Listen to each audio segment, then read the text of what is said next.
Okay, I think it's 2:33 in the UK, and we will get started with session Firms 2 at the CSAE Conference 2022. Thank you so much, everyone, for joining. Just before we get started, very briefly, you'll see the rules of the game on your screen. I've shared the appropriate slide. The speakers will have 15 minutes each to present for 60 minutes in total, followed by 20 minutes Q&A followed by 20 minutes Q&A. You can, if you are joining the webinar, submit questions via the Q&A function. I will try to keep an eye on this to help the presenters. I'll try to sort of manage the questions during the session a little bit. And if your question is selected, I will call on you to ask the question in person. You'll be unmuted to do so if you are willing to do that. Thanks again for joining. I'm really excited to step in, even though this is very last minute, stepping in for Pramila as the chair.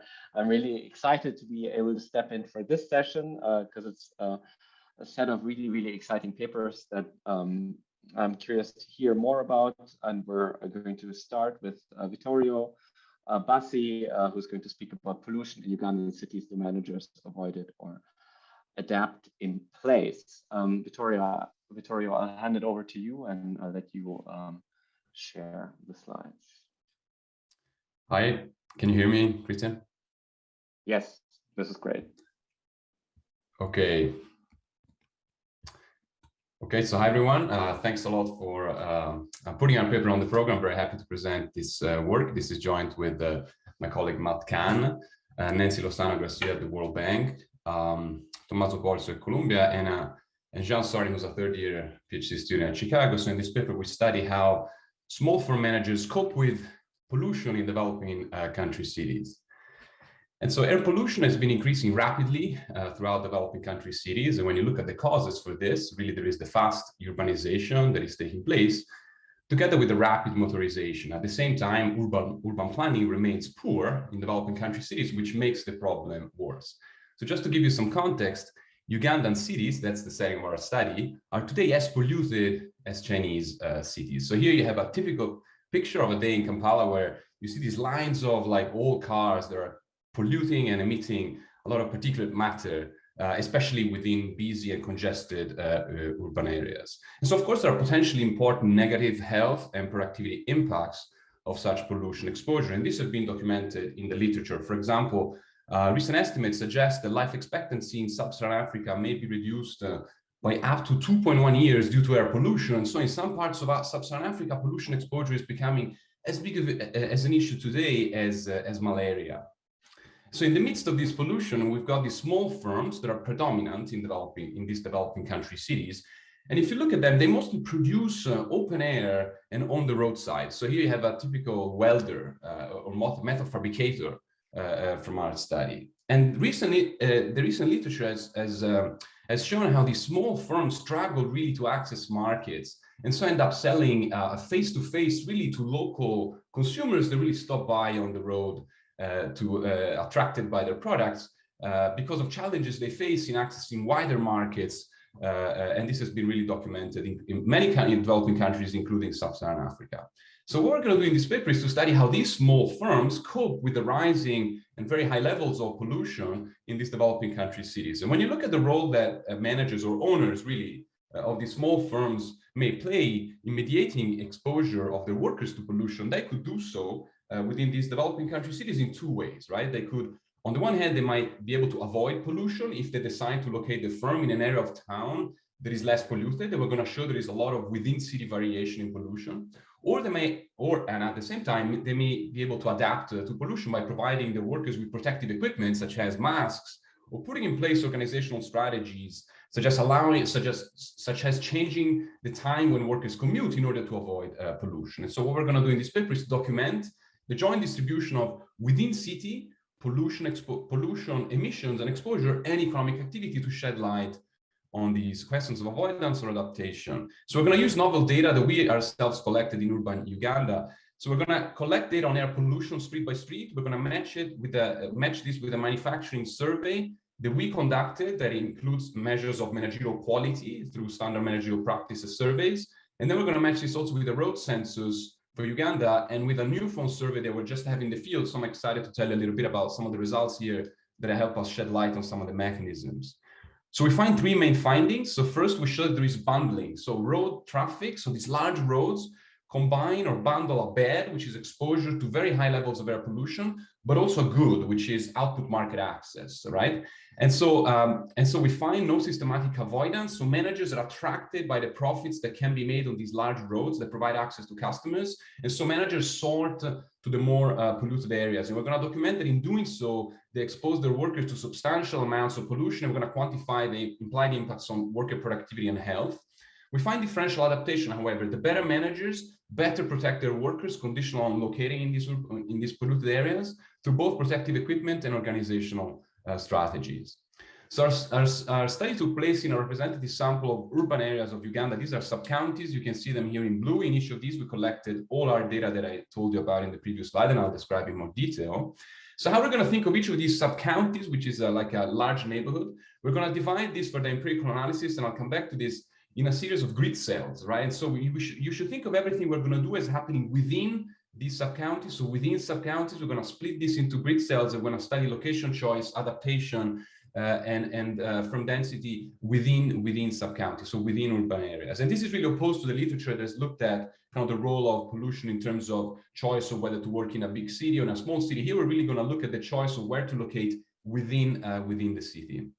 So I think the most innovative and fun type of data that we collected is really the data on pollution. We collected ourselves using a combination of stationary monitors that you see here on the left-hand side and mobile monitors that we mounted on motorcycle taxis and had these drive around every street of the city. So really, we're going to have a measure of pollution which varies street by street in the same areas where we conducted the firm survey. And in the paper, we explain how we use both the stationary monitors together with the mobile monitors to really isolate a spatial component of pollution, which is really what we're interested in here, to see how much more polluted a given street is relative to streets that are just like nearby or down the road. The firm data comes from a survey of manufacturing sectors that we conducted in the same areas. We started with a full listing of all the firms in carpentry, metal fabrication, and grain milling. Then we sampled 1,000 firms from these listing, and we have data on them on managerial quality through standard managerial practices survey, location choice questions. So we asked the firm, why is the firm located here? What are the challenges and benefits of being located here? And then we had a number of questions about adaptation strategies and perceptions about pollution. We also have data on the universe of roads for Uganda, organized by road type. And so, as I said, we're going to aggregate all this information at a grid cell level. So for each of these grid cells within the sub-county, we're going to create a firm density measure. We're going to create an average pollution measure. We're going to create a road size measure, and we can play around. We're going to use the median road size here, but we also have other measures. So then the empirical strategy, we want to do three things. We want to look at whether there is bundling of pollution and market access on these large roads. Then we're going to look at adaptation and avoidance. So first, for the bundling, we want to first of all show our large roads more polluted. So we're going to regress a measure of pollution in grid cell J sub-county S on the median road size in that grid cell J. Of course, the identification assumptions here are that the roads were not built to go to polluted areas, and so here we're going to rely on the fact that the backbone of the Uganda infrastructure was built years ago, much before the current kind of firms were put in place, and the major kind of factories were put in place. But then, of course, the more important assumption here is that pollution comes from the road, doesn't come from the firms. And so we're going to do a number of tests in the paper to show that really pollution doesn't come from the firms. In our sample, really seems to be caused by traffic. Now, the second part of the bundling is whether these large roads are more profitable. So we have a measure of profitability from the firm, and I, in grid cell J, we're going to regress that on the median road size, and our measure of managerial quality, including a host of worker and manager characteristics, sub-county and sector fixed effects. Of course, the important identification assumption here is there is no sorting of more productive firms, conditional on sub-county fixed effects. So within a neighborhood of a city, we're assuming that there is no sorting of the more productive firms near the main road, and we're going to do a number of tests for this that I don't have time to discuss here, but we show in the paper, and we do also some bounds in terms of the kind of selection that we find. But the bottom line is that we don't find much selection when you control for such tight geographical fixed effects. And so the second part is going to be avoidance and adaptation. We use the same regressions, but changing the left-hand side. So in terms of avoidance, we want to see whether there is more sorting, so firm density is higher near these larger roads or not. And then protection, we want to see whether firms located near these larger roads put in place more protection strategies, such as providing masks or organizational strategies. And so again, we can do that because we have a measure of protection at the firm level through our surveys, and the identification assumptions are obviously the same here. So let me show you the results mostly with pictures. So this is a typical sub-county here divided into the grid cells. This is a large road and this is a small road. So we had all our pollution measurements. They really are coming like every few seconds really from these motorcycle taxis. And so a darker red color means that there is more pollution. We're going to focus on PM 2.5. And so you see that as expected, the larger road has more pollution. Now, when you aggregate at the grid cell level, you see that, again, these squares, 500 meter by 500 meter near the larger road are darker, meaning that there is a higher level of pollution. So going from a secondary road to a primary road increases pollution by 8%. This is just to give you a magnitude. So these are relevant changes. And again, this is going from, it's really going from this street to this street. So it's within the same urban area. Now, but then that's the first part of the bundling. So there are large roads are more polluted. Are they more productive? We can create a measure. We have a measure, direct measure of profit from this firm survey. We regress that on the median road size in the cell, the managerial quality index, a host of controls. We find that locating, conditional on being that same sub-county I showed you before, being located on the larger road increases profit by 15%. And where is that coming from? Really, it's coming from the number of customers the firm has, which are low overall. Like per day, firms tend to have about 4 customers per day, but these go up by 0.25 when the firm is located on a road that is larger. So we have a host of evidence from the survey showing that this is really consistent with how these firms access customers. All the accessing is done through face-to-face interactions. There is very limited marketing, and so this justifies really why there are these profit effects of being located on these larger roads. And so where do the firms then cluster? We can plot the firms here on the map. So we've shown there is bundling. So where do the firms go? Do they go in the midst of the pollution to access customers, or do they shy away? Do they move away from the pollution? You can see clearly all the firms are going to be, most of the firms are going to be located on these large, not all of them, but all the firms are, most of them do locate along these larger, more polluted roads. So going from a secondary to a primary road increases from density from 13 to 17%. And you can even just regress this on pollution directly to really show that from density, when pollution goes up by 1 standard deviation, from density goes up by 28%. And again, when we ask firms, why do you locate here? They say it's really because of access to customers. We think, and the firms do think that larger roads are more profitable,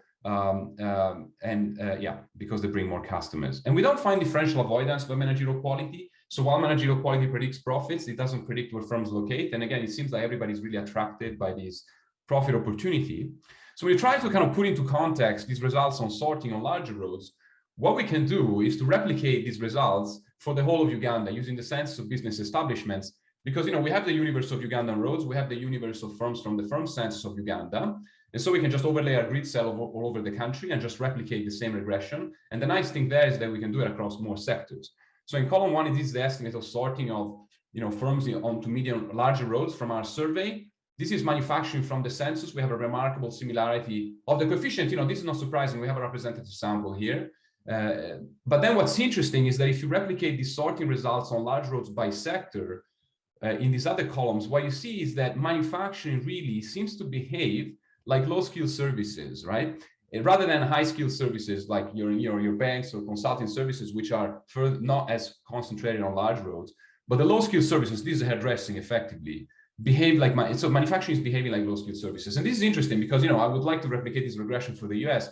I think you wouldn't find this. I think you would find that your manufacturing businesses don't need to locate on the high street as much as hairdressers do, but here we show they do because they need to access customers. And so when you look at what that means in terms of pollution exposure, the average manufacturing worker in Uganda works in an area, in urban areas, of course, with almost 60 microgram per cubic meter of PM 2.5. That's orders of magnitude above the EPA recommendation. And even if they were just able to move to the 25th percentile of pollution within our data, which is just literally a few hundred meters away, they would be exposed to half of that. So we're going to quantify these impacts on pollution, of implied impacts on productivity and health in a couple of slides.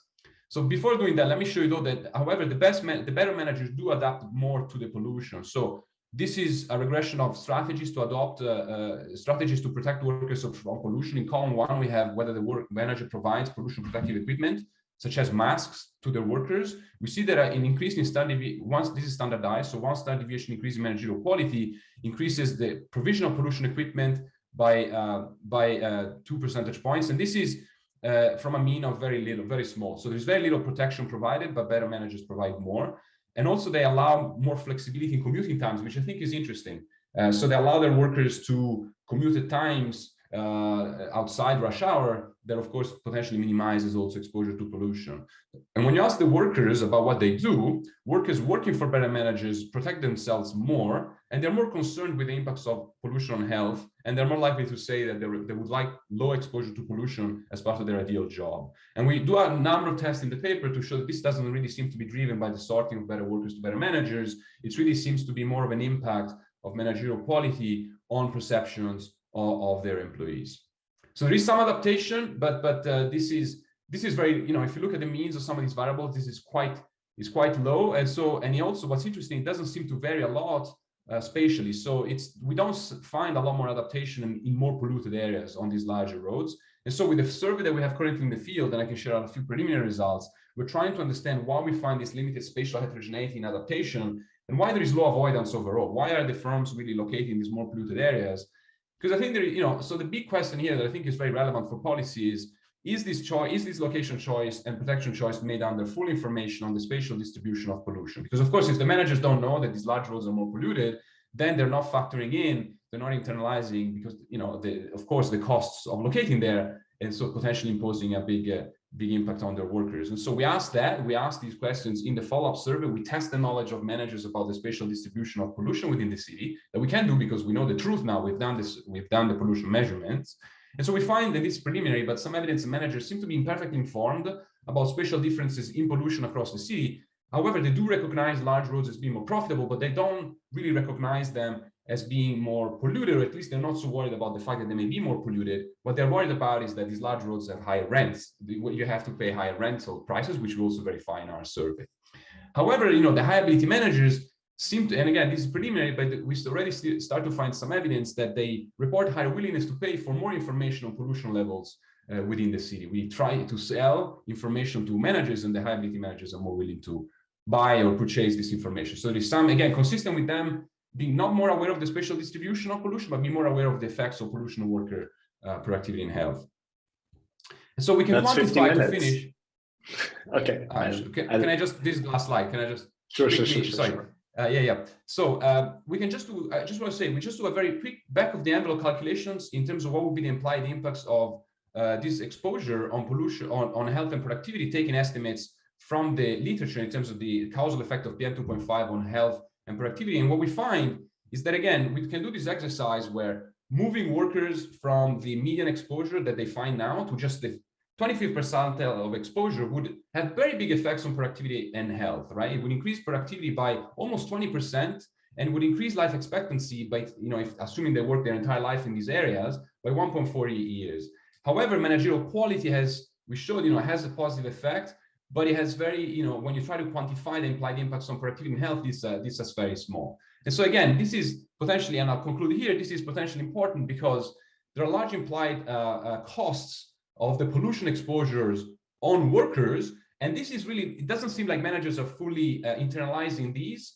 And so, of course, they're drawn to these large polluted areas from the profits that come from their market access, potentially imposing big costs in terms of pollution exposure. So let me just say one word on policy. I think the key thing we want to do for policy is really to help the unbundling process. So help from separate production and retail, help them move away from these large roads by helping them sell online, by helping them create marketing strategies, or by creating industrial parks where the entire cluster might be moved away from these major roads, kind of decoupling market access and production. Okay, thank you very much. Thank you so much, Vittorio. This is there's so much fun stuff to look at here. I mean, this is great. Sorry to nudge you to come to an end here. the CSAE was kind enough to explain to me that we keep the questions to the end. I wasn't sure. I do see a question by Aaron already, but let's keep them to the end. Aaron, I'll ask you later on to unmute. So instead, I think we're going to move on to the next presentation. So maybe I'll ask you to unshare, and I'll ask Ameet to share and speak about acquisitions, management, and efficiency in Rwanda's coffee industry. Thanks again, Vittorio.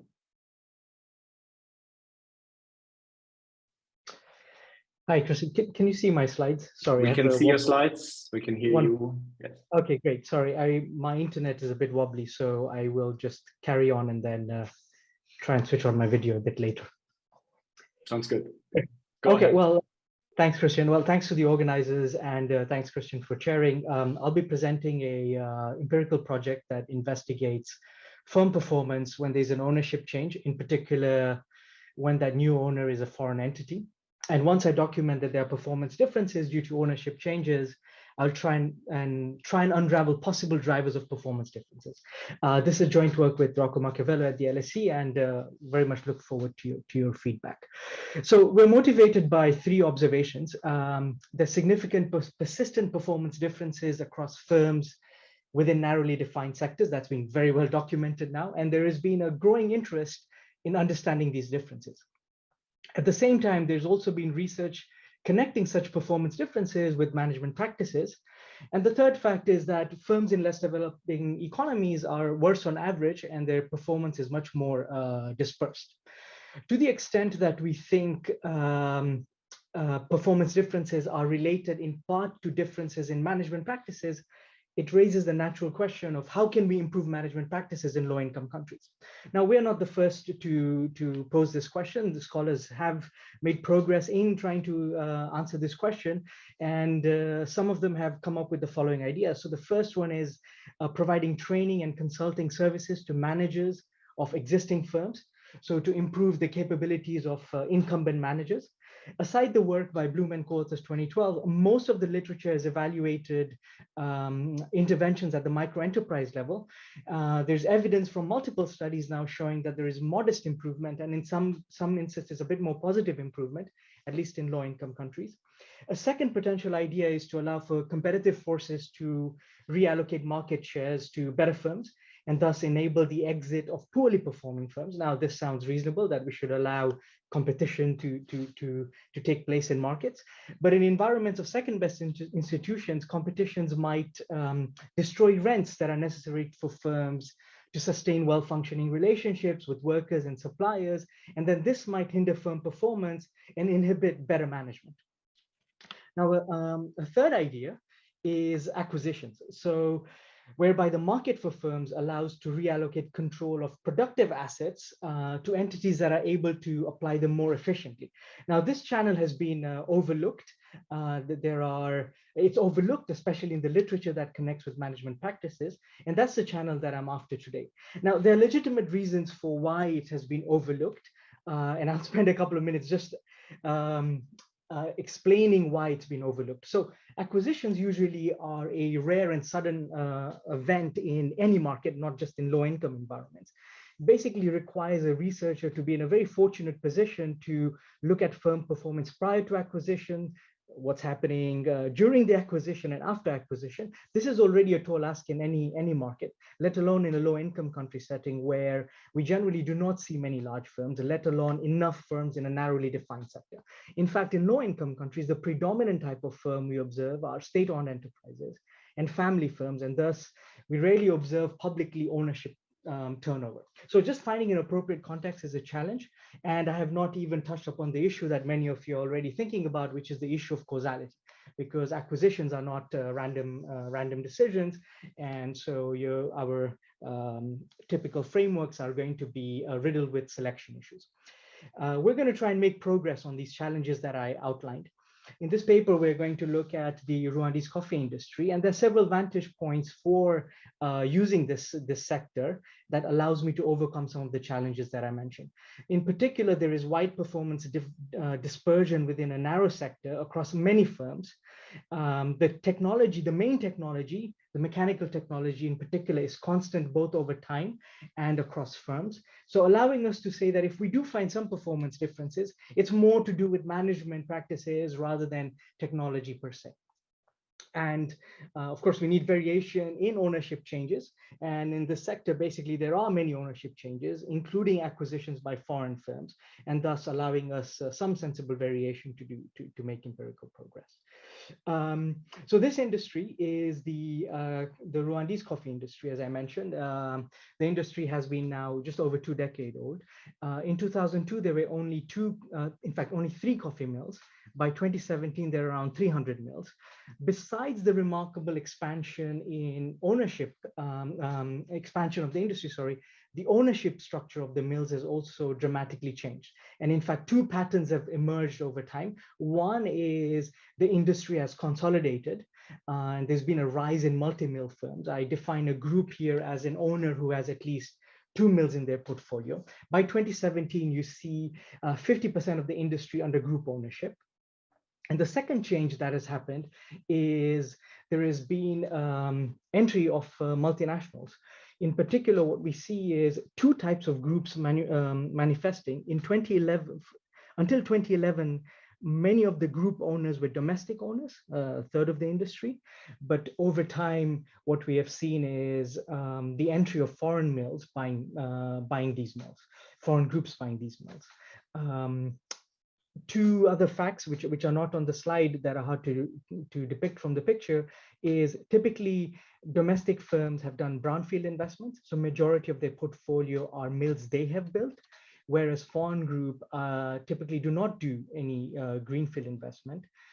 They typically buy from existing mills in the industry. Okay, there are of course standalone mills. They're typically domestic, under domestic entrepreneurs. Okay. Okay. So with that background in mind, I know I'm going quite quickly. Had a lot of Rwandan coffee this morning, so that I can walk through this presentation in the time I have. So the research question we are after is I hope very straightforward. What happens when a mill is acquired by a foreign group, in particular to its performance, its operations and investment decisions, in particular also to the managers who run these assets, as well as what they're doing inside the mills. We call that management. In particular, there are 2 aspects of management. One is knowledge, which is what do you know exactly how to run these assets efficiently, versus how you run these assets efficiently. So implementation. So we divvy up management into knowledge as well as implementation. There's, of course, another question lurking in the background, which is which mills are being targeted. I won't be able to say much about that today, but it's something that we will speak to in the paper. There's a related literature that we speak to. I will barely do any justice to speak about the work we are doing. Not today. I won't be able to go over it, but happy to discuss this offline and hear thoughts on that. So with that backdrop in mind and the balance of time I have, I will briefly go over this plan. Our context is a very simple linear supply chain. And let me add color to this supply chain. There are farmers who grow coffee. These are smallholder farmers, typically growing coffee cherries in their gardens. At harvest time, they decide whether to process those coffee cherries at home or sell their cherries to a nearby mill. If they decide to sell to a mill nearby, they have to do it relatively quickly because upon harvest, within a few hours, the cherries start to fermentate and eventually rot, and that's no good. So typically, farmers make a decision very early on that in the day that they will be going to a mill or not. If they're selling to the mill, what happens at the mill? Now, there's a lot of pictures here, but I want you to take away 3 key messages from these pictures. The technology, in particular, the mechanical technology, is basically very basic. It's uniform across firms and constant over time. That's the key is this pulping machine in green that you see in the middle of the picture. It's a huge pressing machine. That's a key part of the technology infrastructure. Then there are these water tanks and canals. And then there are these raised beds upon which the coffee is dried. That's primarily the key pieces of equipment that we call technology in this paper. The second important point here is you need good operational management practices to convert the input into the mill's output. The process is very labor intensive, as you can see, and typically during the time the coffee is being processed at the mill, it's pretty busy. And so there are numerous steps that need to be managed. And the third key point here is you need a competent manager to manage this throughput risk of the produce. That's all I'll say about these pictures. And so going back to the supply chain, this is our focus, this backward integration, whereby exporters are integrating towards the farm gate by buying these coffee mills. The type of data that we have put together is quite rich. We have three types of data. We have administrative records. This is an export sector. So typically mills have to report their production, their capacity at the mill, whether they were operating in that particular season and how much coffee cherries that they procured. So that's administrative records. The third part of the data set is over the last, I guess, nearly decade, we've been running our own bespoke surveys of the industry. You can think of this as a census of the industry with pretty much 100% response rate that cover various dimensions on mill operations and management. To understand these acquisitions and what was going on under the hood of the mill, in particular, the operational management practices going on. In 2017, we fielded a survey called Change at the Mill. We think of it as a management practice module to go after the key aspects of operationally running these mills across things they do with farmers on quality management, how they handle what are called collectors, how they handle workers, and operational issues like CapEx investments, accounting software, etc. So that's the second part of the data set. The third part of the data set is we also designed an acquirer survey. In this survey, I basically interviewed 40 of the CEOs and managing directors over an embarrassingly long period. And the idea of this interview was to understand the process of acquisitions and the changes they embark in their mills. So broadly speaking, bullet point 2 gives us or helps us, to understand exactly what is going on in the mill in a codified manner to understand mechanism. And bullet point 3 here will help us to make progress on trying to understand the ideas behind identification. In particular, these CEOs were asked in those interviews, if they could not acquire the mill they acquired, who else would have been suitable to be acquired? So that's our step in making progress on identification.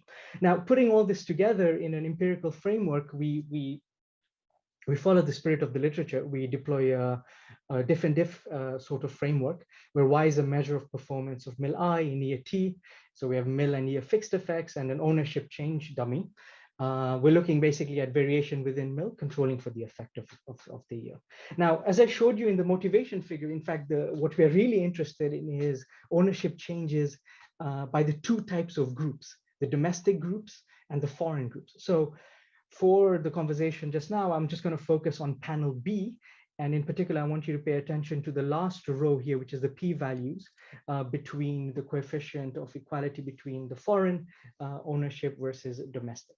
Okay. In fact, I'm just going to read you the results. There's a lot of numbers here in what we find here. So on the operational side, we find that when a mill joins a foreign group, it is 14.6 percentage points more likely to be switched on.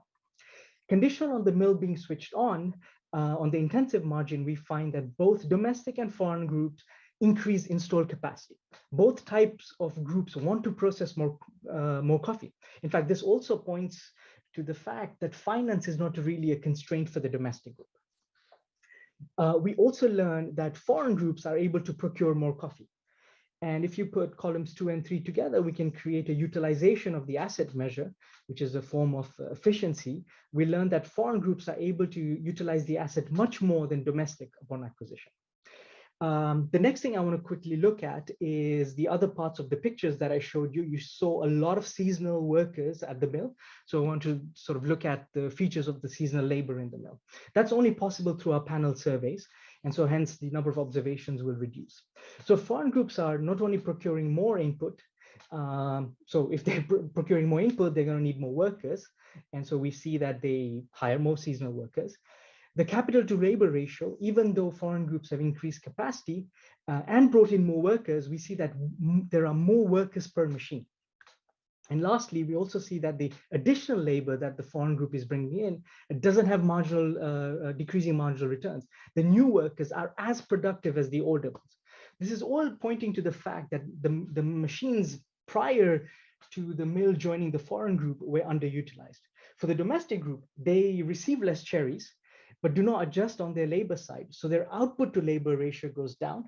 And we also see first signs of mismanagement on the procure side. So mismatch between procurement and labor. We can also look at costs. Again, thanks to the panel survey, we can look at detailed accounting of costs. And here the key message is we can measure efficiency. In other words, how much it costs to convert input material into output. And we find that variable cost increases in domestic groups. Is that driven? Now, what is that driven by? Is it because they're paying workers more? No, we don't see that. Are they paying more for the input? We also don't see that. But where we see some movement is in the physical efficiency. We find that domestic groups are using much more of the input to create 1 kilo of the output, right? Again, suggesting some sort of mismanagement at the mill. Maybe cherries are getting spoiled. Maybe there is some theft going on. All of those could be happening. Now, our data is written. Okay, great. Okay, so let me skip to what do we find. So there's another table I want to show you. No, that's fine. Let me show you the last slide then. So on the efficiency side, we find that mills acquired by foreign groups are more efficient. And so naturally the question is, why is that? Is it because the foreign acquisitions is bringing in better technology? Now, there's a literature which says FDI brings in better technology. In our case, we find that the technology is the same.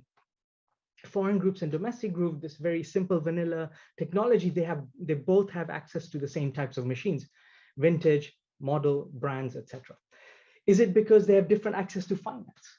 Well, while we cannot measure at the mill level access to finance, at the CEO level, at the HQ level, we ask questions on working capital, on access to different sources of working capital, which is the key sort of input required to do procurement. We find that access to finance is similar across domestic and foreign groups. That brings us to the managers, which I mentioned are key players in running these assets. It turns out that managers are different across the two types of acquisitions. Foreign mills employ managers with more education and higher abilities. However, these better managers only explain 25 to 50% of the foreign mills improvement. So what's the rest? The rest we define as management. And we divvy up that into two parts, as I mentioned. Knowledge, do they know what needs to be done? Across a management practice knowledge test, both domestic and foreign group managers score equally. So it's not that they have different knowledge of how to run these mills. But when it comes to implementation, there is a difference. In particular, foreign group pay managers more, even after accounting for the characteristics of the mill, as well as the manager. And they give managers more autonomy to deploy changes, and they face less resistance when they are bringing in those changes. And lastly, they deploy IT infrastructure to manage procurement. I'm going to stop here. Sorry for running over time. And Krishnan, over to you.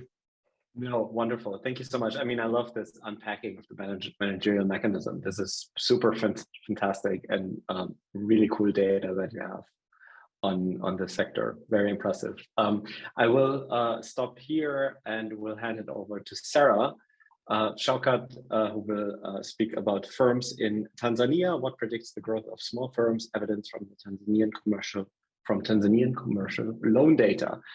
Take it away. Thank you, Krishnan. I'll just share my slides. Yeah, and we can see those. Perfect. Yeah, great. So hello, everyone. I'm Sarah Shaukat. I'm a PhD student in the Economics and Public Policy program at Tufts University. And today I'll be presenting our research entitled What Predicts the Growth of Small and Medium-Sized Firms Using Evidence from Tanzanian Commercial Loan Data. And this is joint work with Cynthia Keenan and Maggie McMillan at Tufts University and Mia Ellis at IFPRI. And Cynthia is on the panel here with us as well today. So there is consensus that not all firms are equally productive, and predicting which firms will grow and which will not, it continues to remain a challenge.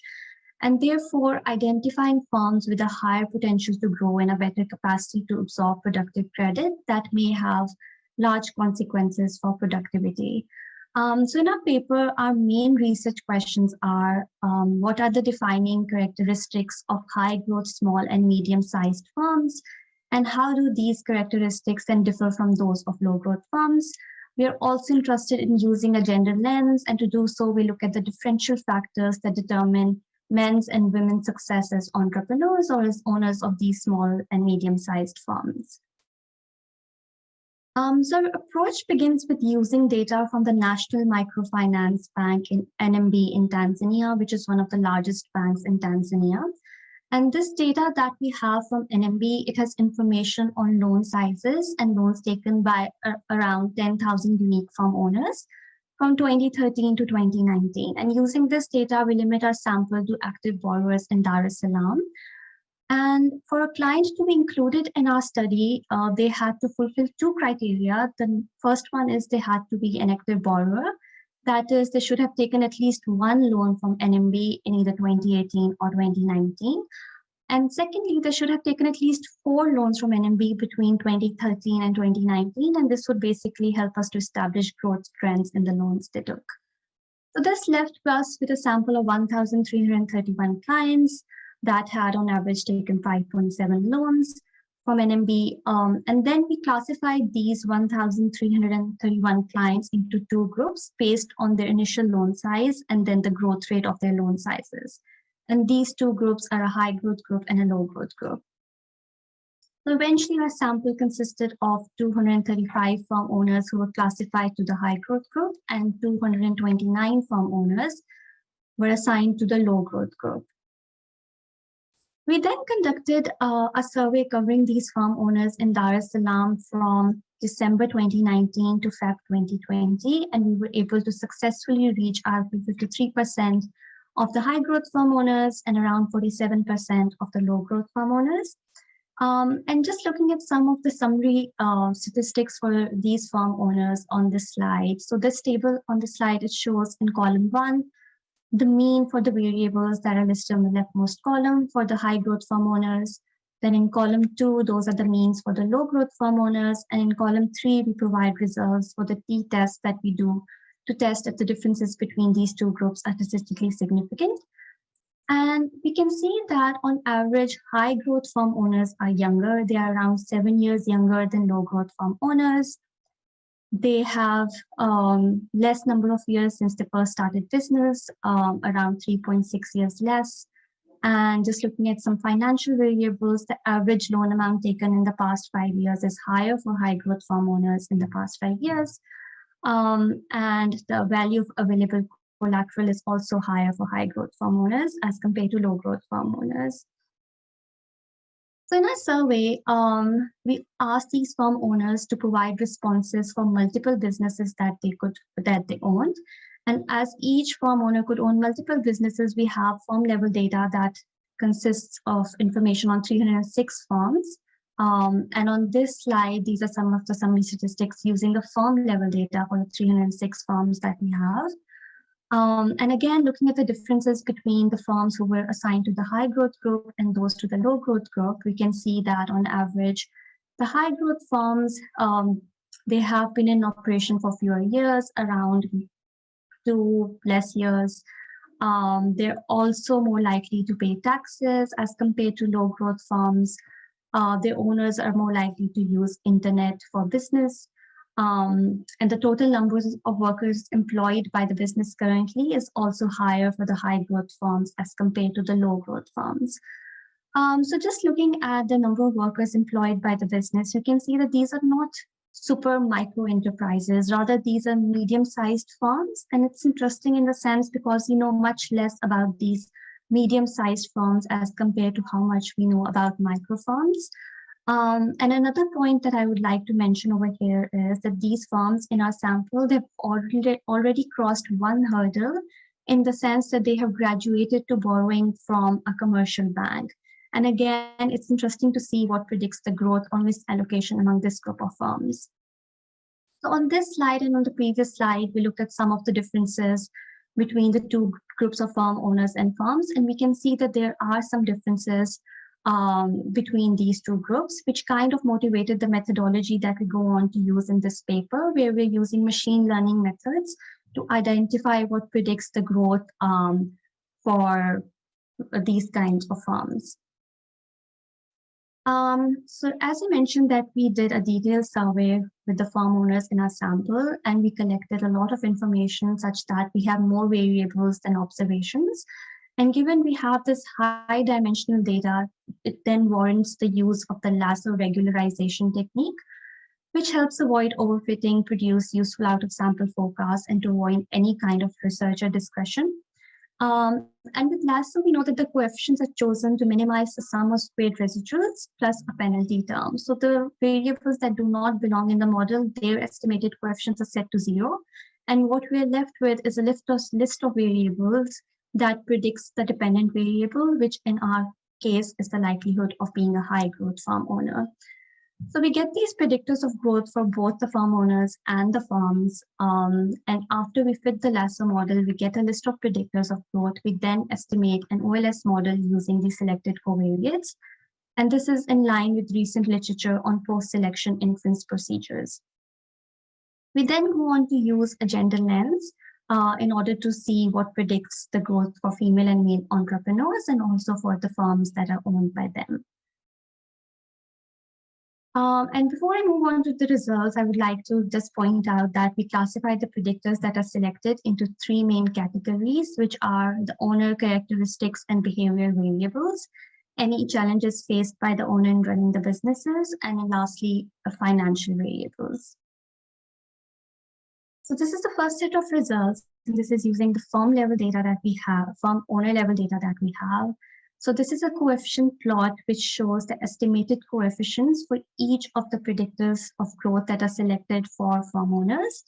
So on the leftmost column of this figure, those are the predictors that are selected. And we can see, as I mentioned, that we have classified them into 3 separate categories.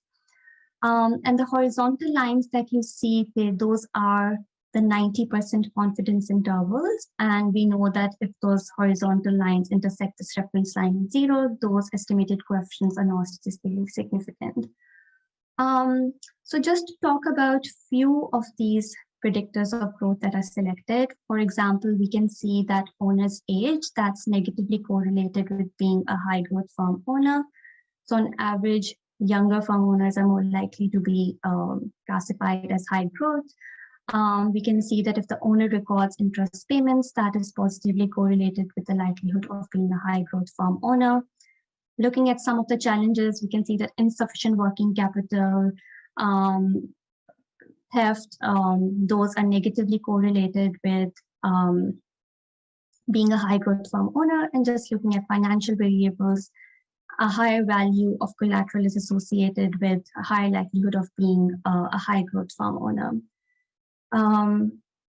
And then, as I mentioned, we go on to use a gender lens. And in order to do so, we split our sample across gender, such that we have 2 subsamples now. So one subsample consists of 85 female firm owners.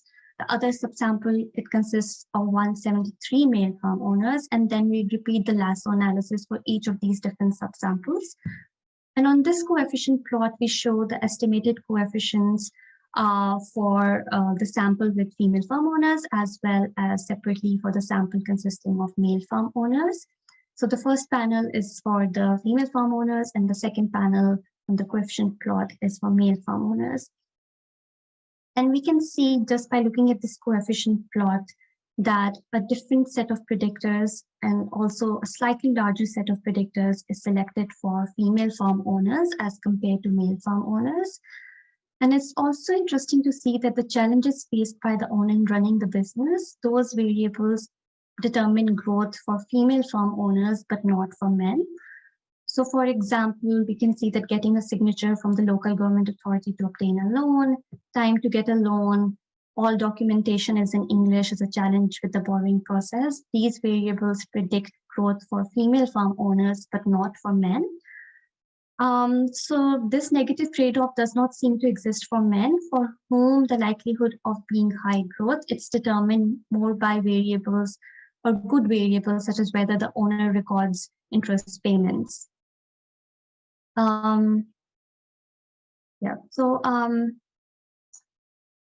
As the next step, before I move to the next slide, I would just like to mention that these results are using farm owner level data. And like I mentioned, we have farm level data as well for 306 farms. And we repeat the analysis using farm level data and we find similar results. So as the next step, we are interested in validating our measure of loan growth. And in order to do so, we use data on monthly profits, monthly sales, stock value, and number of employees in the farm. And this data is available to us in the administrative data that we have from NMB.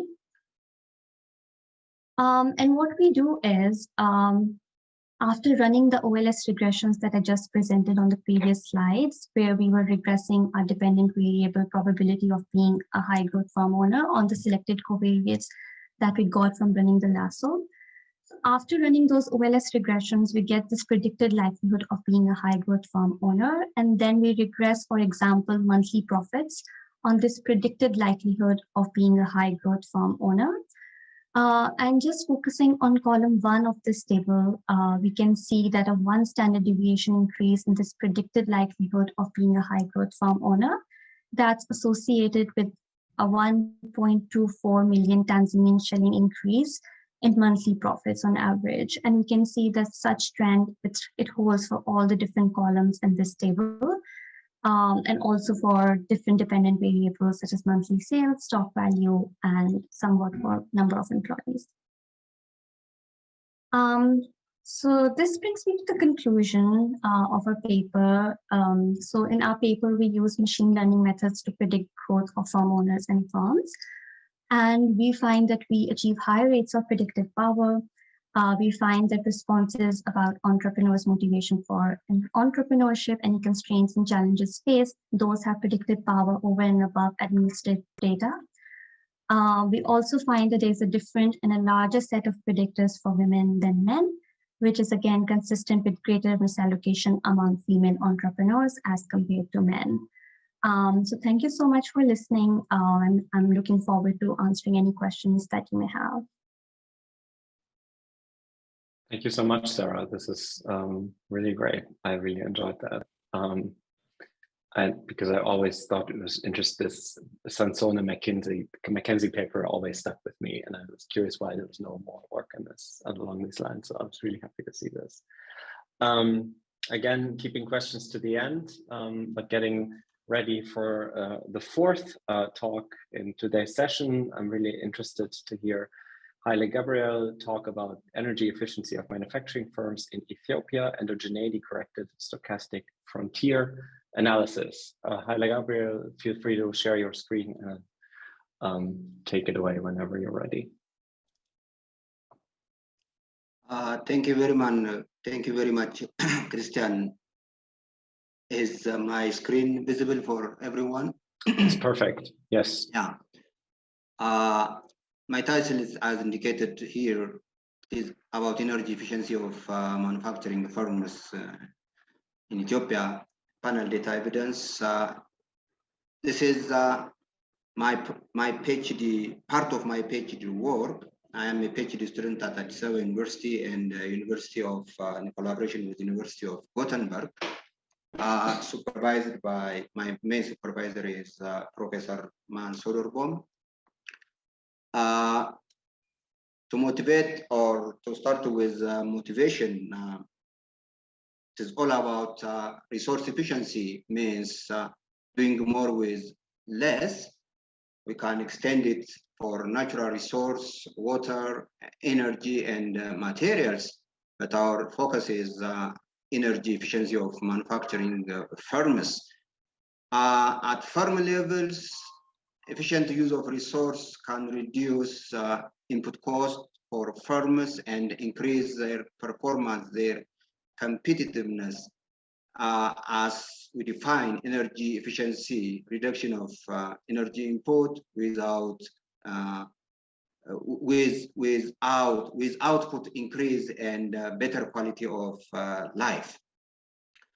Now, farmers or manufacturing industry that implement energy efficiency, they benefited from improving productivity, maintaining competitiveness, reducing vulnerability of rapid increase in energy price, and respond to regulatory requirements for clean production. Several studies conducted to analyze energy efficiency mainly focused on developed country, as indicated here. There are few that touched or that conducted in developing countries. In Africa in general, studies were concentrated on technical efficiency, productivity, firms performance, firm size, and structural change. So studies specific to energy efficiency in Africa in general, and particularly in Ethiopia, is scant or limited.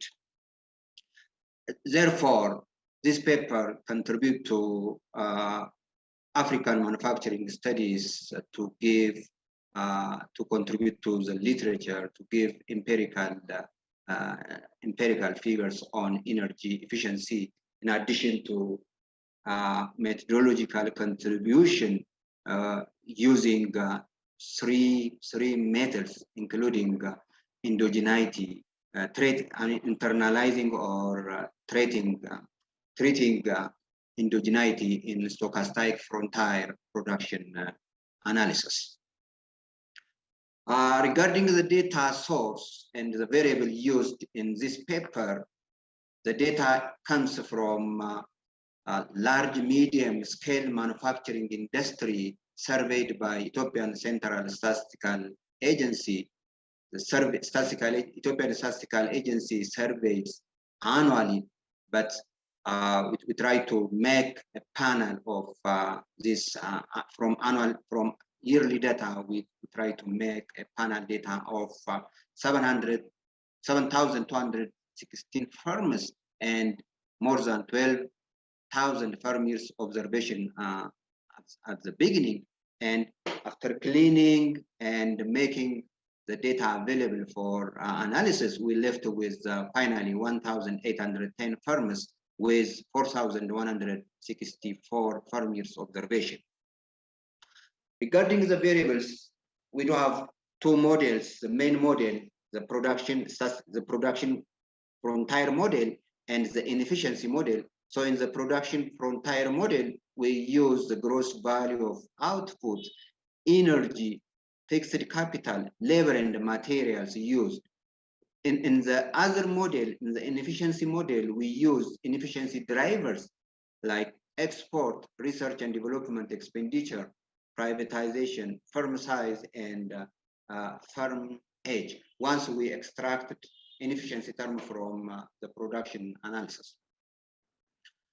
The study tried to answer the following research questions.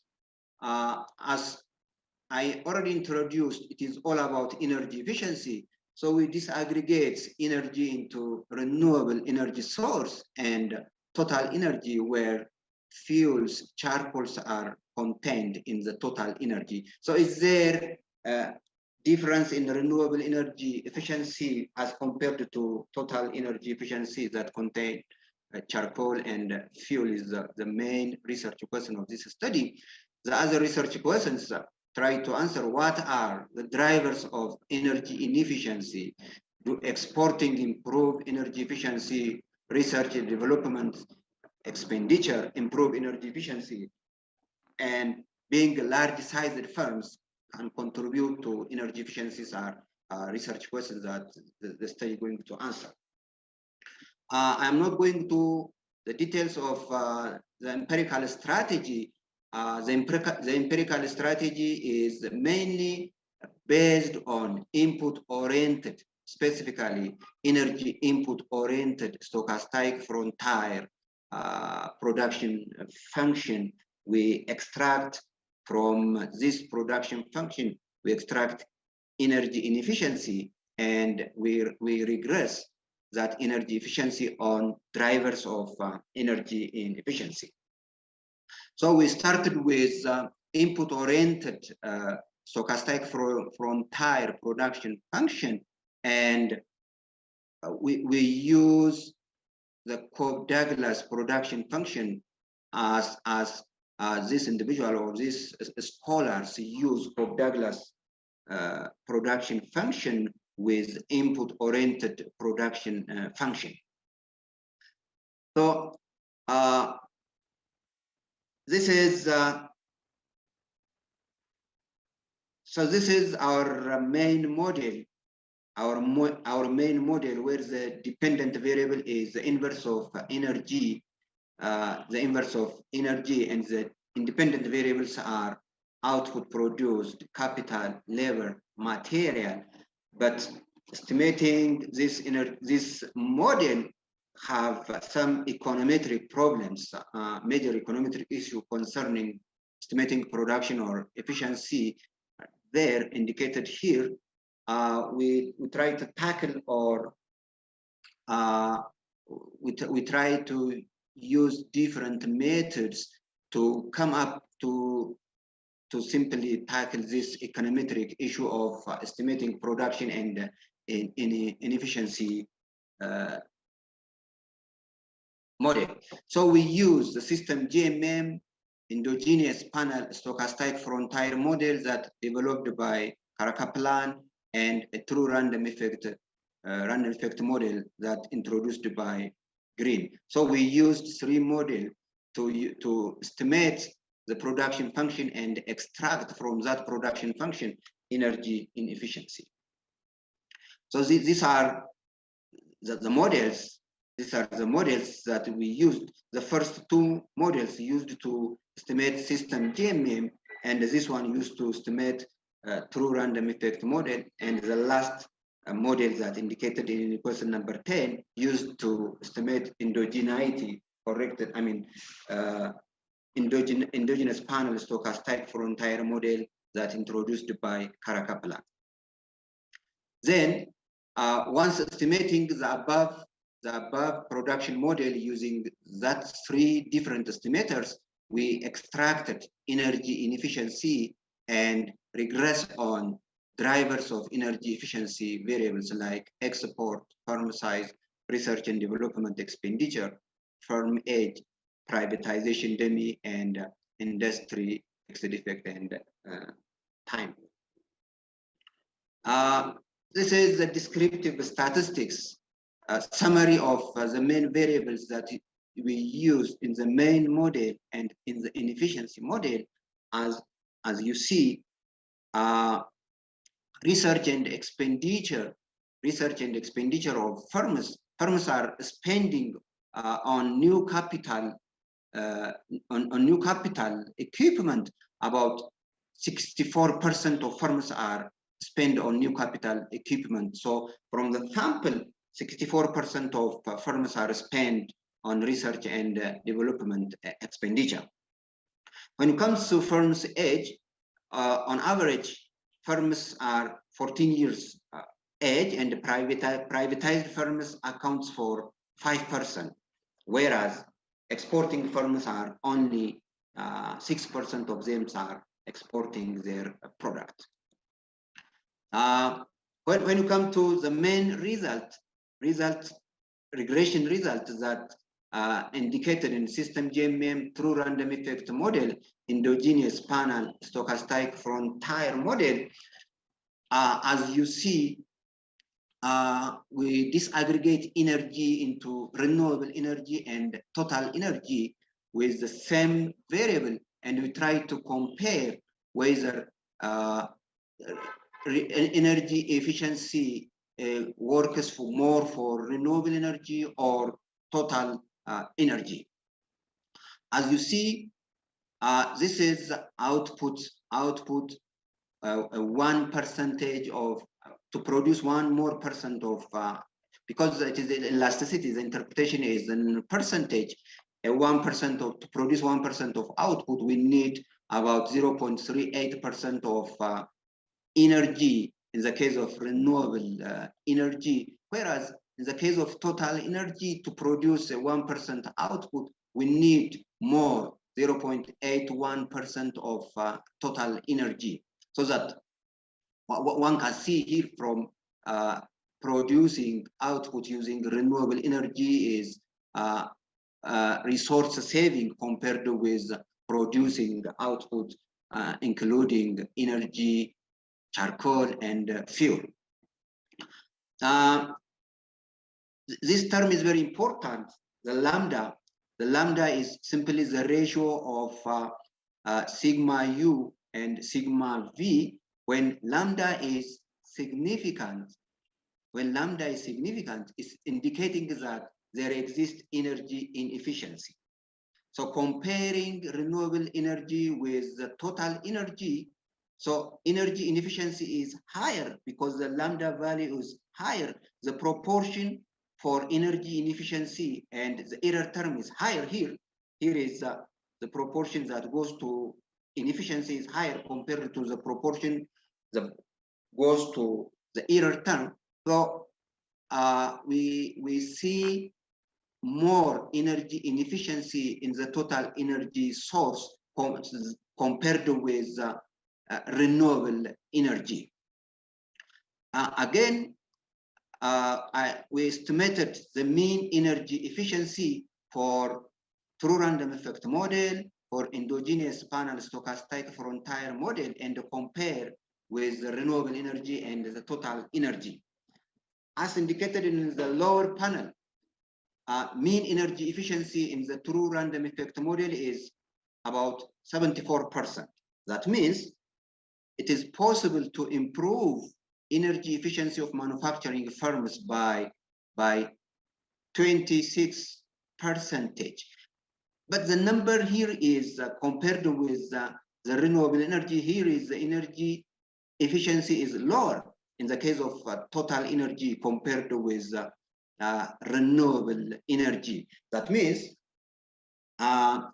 firms that use renewable energy in Ethiopian manufacturing firms are more energy efficient compared with firms that use total energy that contains charcoal and what we call it fuel.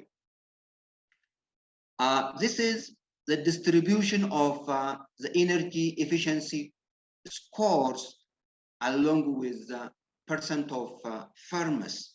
As you see, the distribution is skewed to the left, so the energy efficiency score is lower around here and almost concentrated on 74 or 75% that account for about 20% of firms in the manufacturing industries are around 74 or 75% of energy efficiency score.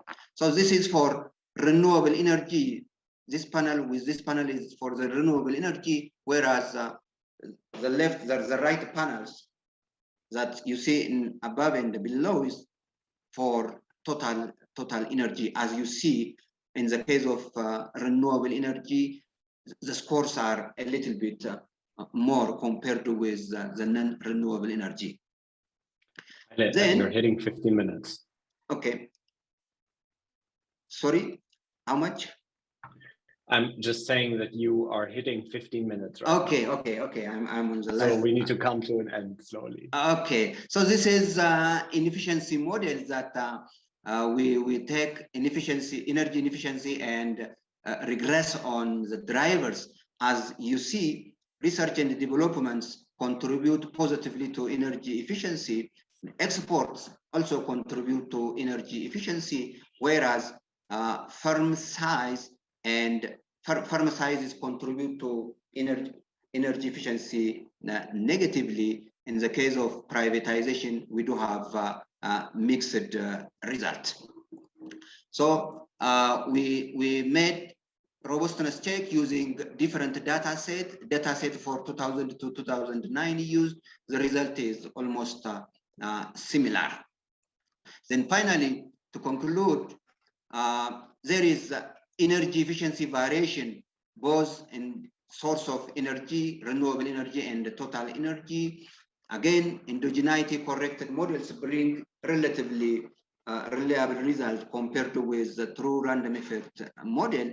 Exporting, research and development expenditure, firm size, firm age correlate with energy efficiency, and allowing firms access to renewable energy source improves energy efficiency in Ethiopian manufacturing firms. Again, promoting export, supporting research and development expenditure can improve or boost what we call it energy efficiency in manufacturing firms in Ethiopia.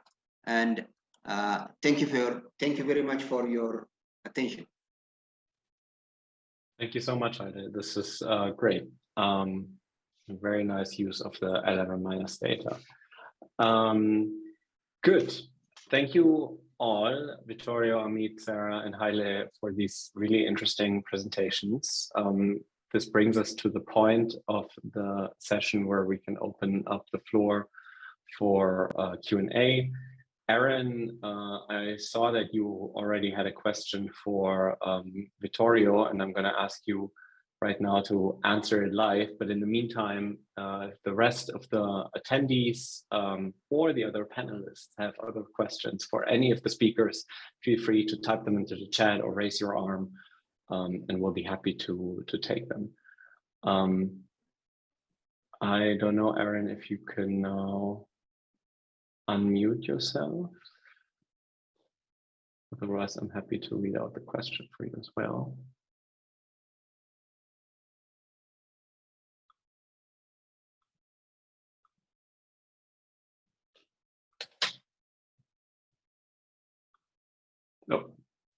No. Now can you hear me? Now, sorry. No worries. I'm always so confused with these webinar things. Same. Yeah. So my question has to do, and I'm sorry if I missed the timeline of when your study was happening, but I'm curious about, for Vittorio, when you're thinking about the adaptation measures, you specifically talked about allowing workers to avoid rush hour commutes and then also providing PPE. And I was wondering how you were able to, or if you were able to show that this was for pollution related purposes. Because I can think of, I guess from experience in Kampala, I've seen managers allow workers to come at different times of the day just to avoid rush hour, because the rush hour can be, such a time suck. Or, if your study was taking place during COVID, maybe they were providing masks for COVID related reasons. So I was just wondering if you're able to really connect those adaptation measures with pollution avoidance, or if there could be other explanations for that, for those behaviors. Yeah, thanks. That's a very good question, Ameet. Thanks. So the study took place before COVID, so that's not a confounder. The question was asked specifically about commuting, flexibility in commuting to avoid exposure to pollution and rush hour. However, of course, this could capture also the fact that better managers are better able to provide more flexible strategies to avoid delays and maximize productivity in other dimensions. So what we're highlighting, that could be, we cannot rule that out. However, we're uncovering, if that's the case, kind of a potential nice and useful unintended consequence of that, which is to also then protect, in providing such organizational strategies, to also protect workers from pollution as a byproduct of those strategies. But however, yeah, we cannot fully rule it out, even though the question was asked specifically about avoidance of pollution over rush hour. And this will be also consistent, just to conclude, with the fact that managers are not fully, as we show, managers are not fully aware of the spatial distribution of pollution exposure. So it's true that some of these measures could be also serving other purposes, but they, we show they have the consequence of also protecting workers from exposure. Yeah, I guess just a follow on that I think could be cool is trying to get some, you had the motorcycles with the pollution monitors driving around, and I wonder if you could put pollution monitors on the workers themselves to try to, because you think just sitting in traffic, right, is a huge pollution like exposure. And so, trying to measure just people's, I guess this is unrelated to the firms, but trying to measure people's while they're on their commute itself would be really cool. Yeah, no, that's a great point. Yeah, absolutely. Thank you. Just to echo this, I actually thought, I mean, someone and I a couple of years ago, I think we're thinking of coupling together a pedal ERG to do exactly this. And I think I've always wondered why we can't just put pollution monitors on people and see what commuting does to them. I think that would be super fascinating and sort of a natural extension of the motorcycles. That's exactly right. Yeah, I work in the coastal literature. I work in the coastal I see. Yeah, and they, you put in like pollution monitors on cooks and things. So you think you could just put that on somebody while they're commuting to work too? Yeah, no, I think that's a great idea for a follow-up. Absolutely. Thanks so much, Aaron. Great point. Other questions from the panel or from the audience? I have a couple, but I don't want to take up time. If there's Ameet, yes, go ahead.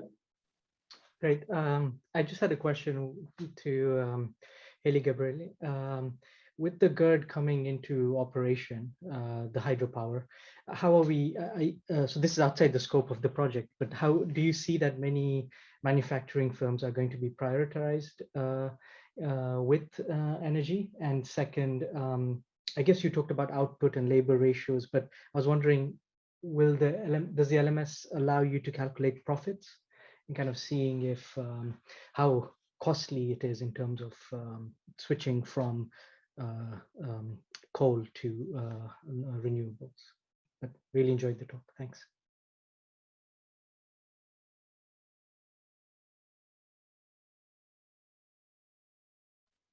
Haile, do you just want to take this? Okay. Thank you very much. Regarding the prioritization question, which energy sources that manufacturing firms prioritize to use, it is obvious it is electricity because it is cheap, even comparing with sub-Saharan Africa. But the problem is there is outage, power outage, or electricity is sometimes rationing. So at that time, they switch to other sources. They use generators. The generators are using fuels, or they switch to coals. So as a matter of choice, for sure, they go for electricity, but when they force it, they move to other sources, non-clean energy.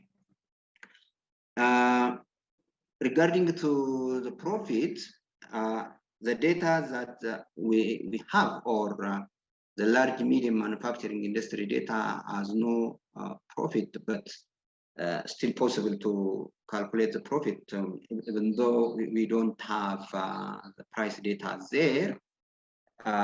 We don't have the price data there, and we may use what monetary benefit do these firms earn if they efficiently use the energy.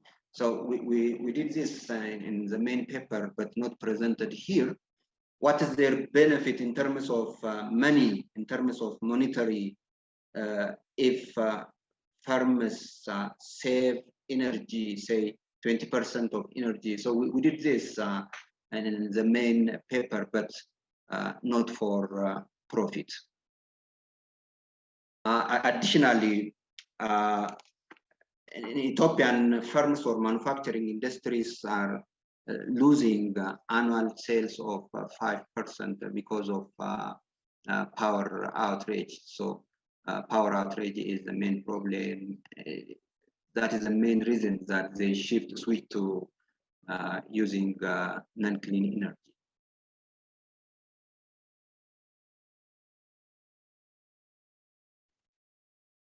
Vittorio. Yes. Hi. I have a question for Sarah.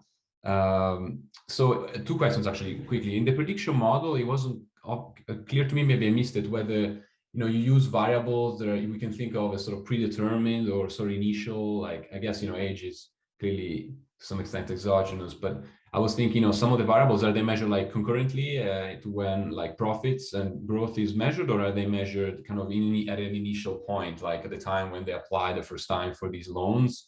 Like, for example, their perceived challenges. And so that was, perhaps it's just a clarification, just to, you know, how do we think about kind of which variables should enter the prediction model? And then the second question was, I think it's, you know, of course, microfinance is very broadly, it's very widely spread. And so, but, you know, in thinking about the selection of firms into the microfinance, can you show, is there a way of kind of comparing these firms to kind of a nationally representative sample of firms, just to understand, or a census of firms, just to understand a bit how selected is the sample, and yeah, whether that's more about the externality of the results.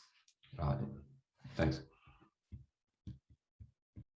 Yeah, thank you so much for the questions, Vittorio. So for your first questions, so we classified the firms using data from NMB that was from 2013 to 2019.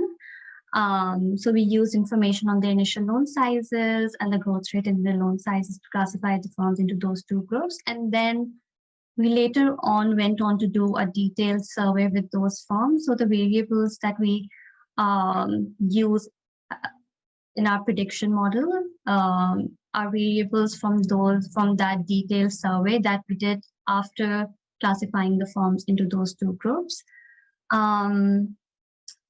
So yeah, so like you mentioned, the variables that capture the challenges faced by the firm owners, they are, as a matter of fact, after the classification.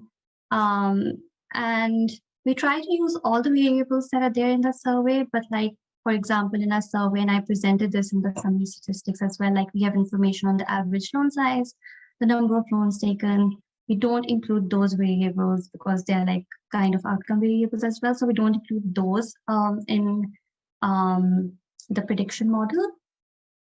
And yeah, for when we're validating our loan growth measure, and we, like I presented, we use monthly profits, monthly sales, stock value. Those are from the administrative data, and those are the values that the firms reported when they initially submitted their loan applications. Like those are the initial values. So I hope that answers your first question. So for your second question, so there's definitely selection of firms, given that these firms have already graduated to borrowing from a commercial bank. And these are also not very micro-sized firms, but yeah, it would be very interesting to see if they are representative of the like average firm. And like I mentioned, like my co-author Cynthia is also on the panel, so I would like to invite her to share some thoughts on this. Yeah, I guess just very quickly on the first point. I mean, you know, it's a completely fair point, and I think it's one reason why we think of these as kind of,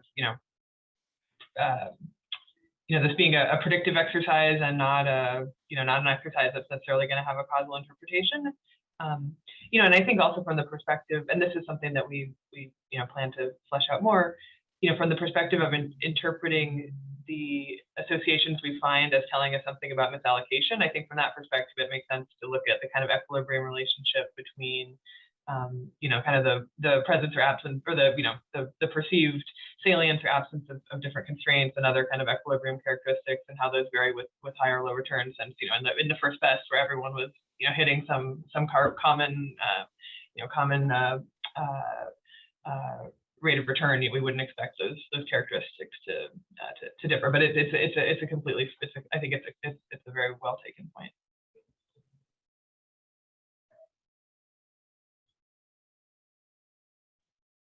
Since we're on this, I was curious. I mean, given that you work in this financial context, have you ever spoken to the lender about their own model in classifying borrowers?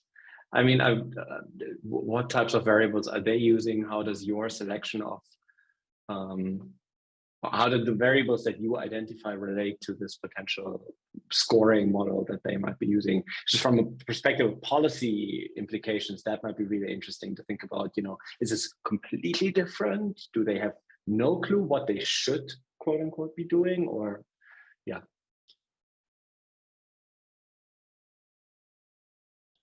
Sarah, did you want to start, or I can say just a teeny bit about that, but either way. You can take the question. Okay. So yeah, again, it's a great question, and in part the genesis of this project was in part driven by NMB indicating that they were, that this was a question that they had.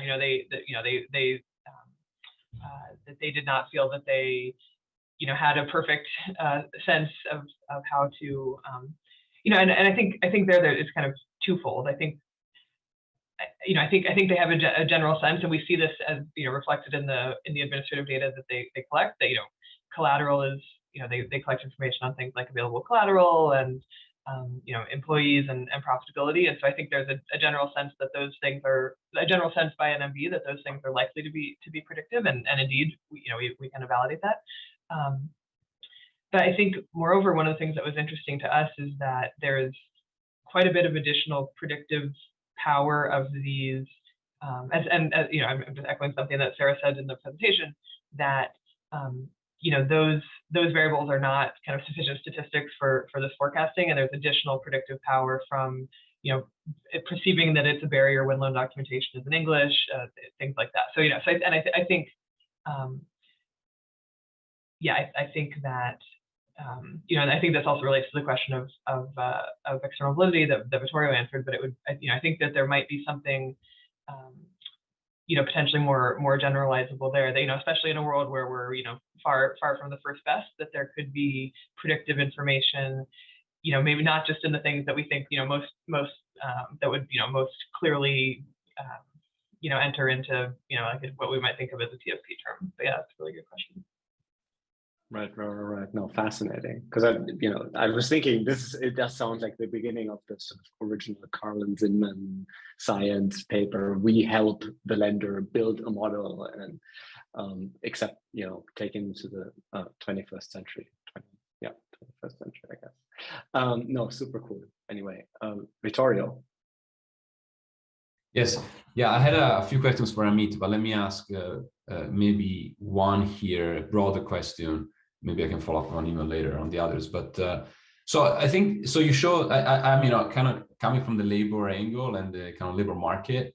I was wondering, as a broad point, that the fact that the capital labor ratio changes and they hire different managers, like, is there anything to learn here?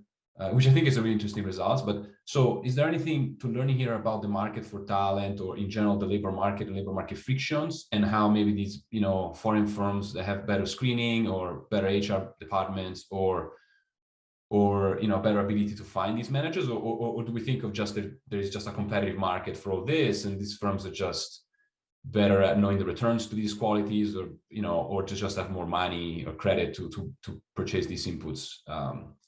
I think, just to see, maybe that, I don't know, maybe that's a different paper, but just to understand a bit the market for labor and what we learn about that.